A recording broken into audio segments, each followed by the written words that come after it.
انا معاكم لولو من قناه لولو لايف ستايل، والنهارده جايه بكمل في المطبخ وبعمل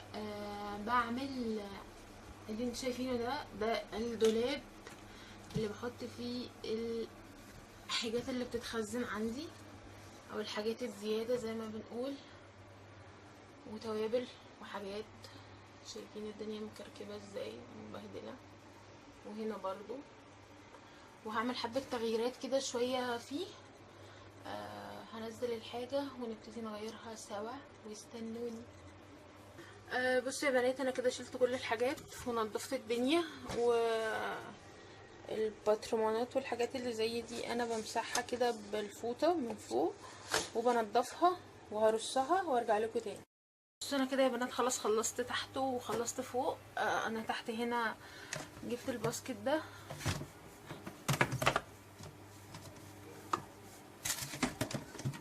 اهو.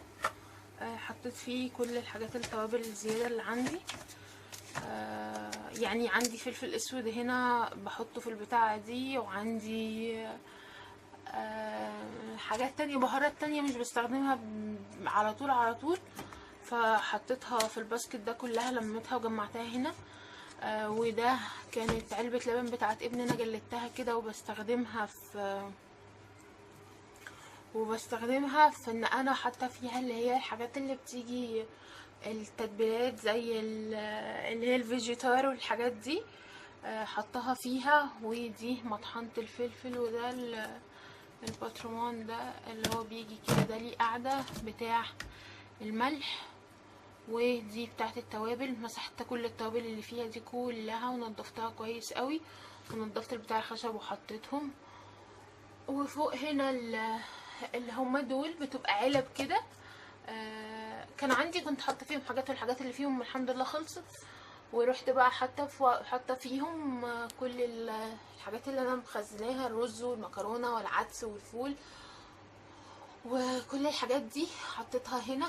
وادي كده الضرفه دي بتاعه التخزين. وانا عندي تاني جزء تاني تحت بتاع برضو بكمل فيه الخزين والحاجات اللي بستخدمها. هفتح الادراج وارجع لكم تاني. اهي الادراج اللي عندي تمام، ده شكلها. هو بصوا الدرج من جوه كده تحس ان هو عميق شويه، مش زي الادراج التانية. شلت الحاجات اللي فيه، هنضفه وهرجع ارصها واوريها لكم، خليكم معايا. بنيت الدرج ده انا هو نضفته كده ورصيت الحاجه. ايه الحاجه اللي انا بحطها في الدرج ده؟ الدرج ده بحط فيه، ده الدرج ده جنب البوتاجاز على طول، يعني ادي البوتاجاز اهو. ده البوتاجاز بتاعي اهو. وادي اللي هو الدرج ده. هما درجين، الدرج ده فيه درج تاني تحتيه. هنا بحط ايه؟ بحط الحاجه اللي انا ببقى دايما محتاجاها جنب البوتاجاز، ومش بتتاثر قوي بالنار، وبتبقى استخداماتي فيها كتير، فحتى لو هتقعد مش هتقعد فتره كبيره يعني. بصوا انا هحاول بس ازود لكم كده الاضاءه شويه. بصوا ده رز. تمام، اللي هو في الحاجه اللي بغطى بني ده رز. تقريبا بحط فيه كيلو رز. كل اسبوع تقريبا بحط فيه، او كل 5 ايام.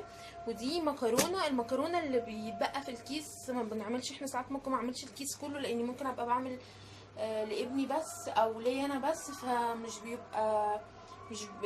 اللي بيبقى يعني بحطه هنا. ودي ده دايما اللي قدام اللي قدام المكرونه دايما بحط. بص هي العلب دي، دي اللي هي العلب اللبن بتاعت الاطفال الصغيرين، انا بحطت لها الستيكر ده، التجليد ده. المفروض ان الحاجات دي هي حاجه زي الجلد كده، بتتعامل بيها في اوض الاطفال، بتتلزق وتتحط في اوض الاطفال. فغلفتهم وعملتهم واستغلتهم. فهنا عندي دي بيبقى لسان عصفور، وهنا دي الشعريه اللي دايما بتبقى قدام الرز. وعندي هنا بيبقى فيه الزيت وفيه الخل.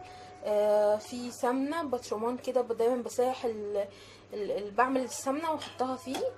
والباقي بيبقى في التلاجة. دي تقريبا بعملها مثلا الاستخدام الشهري، بعملها على قد استخدامي الشهري. وهنا في ده زيت، لا ده الصويا صوص، وده دبس الرمان، زيت زيتون، وعلبة الطحينة. وده اول درج. ودي الحاجات اللي انا بستخدمها تقريبا بشكل يومي، فلازم اخليها قريبه من ايدي جنب البوتاجاز. التاني ده بقى يا بنات، انا برضو شلت الحاجات ونضفتها ورجعتها تاني. بصوا ببقى حاطه هنا ده بقسماط ناعم، بقسماط مطحون ودقيق، ودايما بحط الزيت اللي بيبقى زياده عندي ورا خالص يعني اهي.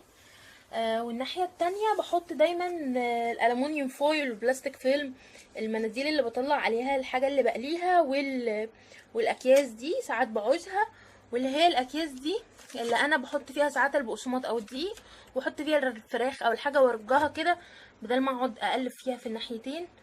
وده شكل الدرج من بره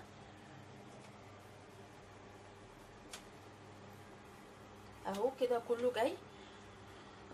يا رب يا بنات يكون الفيديو عجبكم، ما تنسوش تعملوا لي شير لايك سبسكرايب واي حاجه عايزينها تحت في الكومنتات. اشوفكم الفيديو الجاي والسلام عليكم.